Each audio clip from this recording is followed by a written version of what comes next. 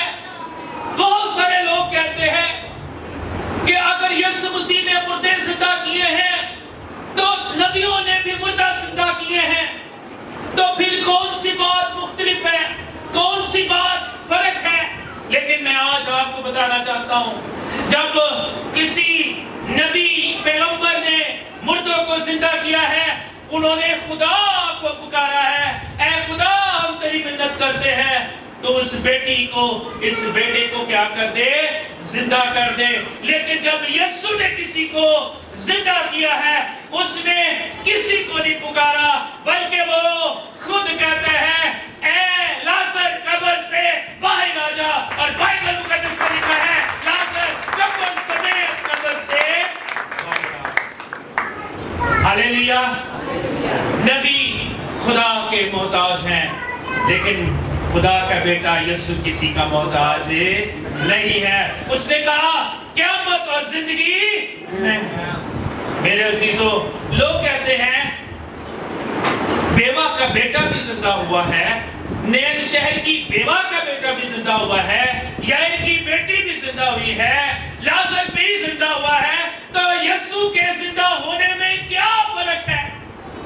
میرے عزیزو، یہ سوال ضرور اچھا ہے، اس کا جواب یہ ہے نین شہر کی بیوہ کا بیٹا زندہ ہوا، لازر زندہ ہوا، اس سارپت کی بیوہ کا بیٹا زندہ ہوا، لیکن وہ مر گئے۔ لیکن جب یسوع زندہ ہوا وہ مرا نہیں، بلکہ بائبل مقدس میں لکھا ہے وہ باپ کی دانی طالب بیٹا ہے، جہاں سے وہ زندوں اور مردوں کی عدالت کرنے کو آئے گا، اس پر پھر موت کا کوئی قبضہ نہیں ہے، وہ آئے گا اور اپنے جلال میں آئے گا۔ ہاللیلویا۔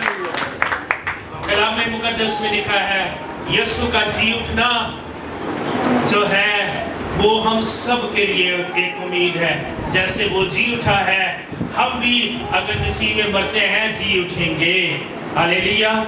آج یہ کلام ہمیں بتاتا ہے خدا مردہ حالت کو زندگی میں تبدیل کرنے کی قدرت رکھتا ہے۔ خدا اپنے خادموں کو شرمندہ نہیں ہونے دیتا۔ جب کوئی لوگ ہمارے پاس خدا کے خادموں کے پاس بیمار کو، بدرو گرفتار کو، حتیٰ کہ جو مر چکا اس کو بھی لاتے ہیں، تو آج بھی دنیا میں بہت ساری ایسی دعائیاں ہیں کہ خدا مردوں کو زندہ کرتا ہے، خدا اندھوں کو آنکھیں دیتا ہے، خدا لنگڑوں کو چلاتا ہے، کوڑیوں کو پاک صاف کرتا ہے اور بدرو گرفتار کو آزاد کرتا ہے، کیونکہ کلام مقدس میں یسوع مسیح نے فرمایا میں کل آج بلکہ اب تک یکساں ہوں اور اس کی قدرت میں کمی نہیں آتی۔ وہ آج بھی خدا ہے، وہ کل بھی خدا تھا اور وہ آنے والے کل میں بھی خدا ہے۔ آئے ایسے خدا کے لیے زوردار تالیاں ہو جائیں۔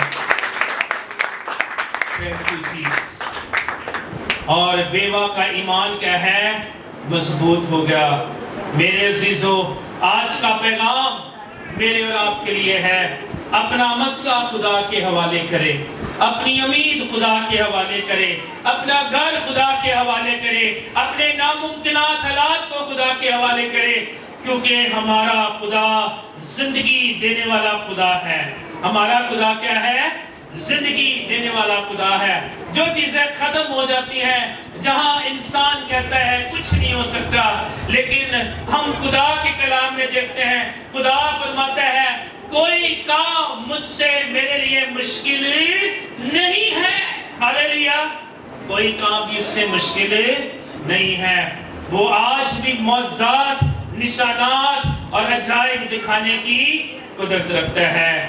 اور آئیں خداوند کے حضور پکاریے کہ خداوند مجھے تیری ضرورت ہے اور میں اپنی حالات کو تیرے ہاتھوں میں دیتا ہوں۔ خدا ایسا کرنے کی قدرت رکھتا ہے۔ خدا اس کلام کے وسیلہ سے آپ کو برکت دے۔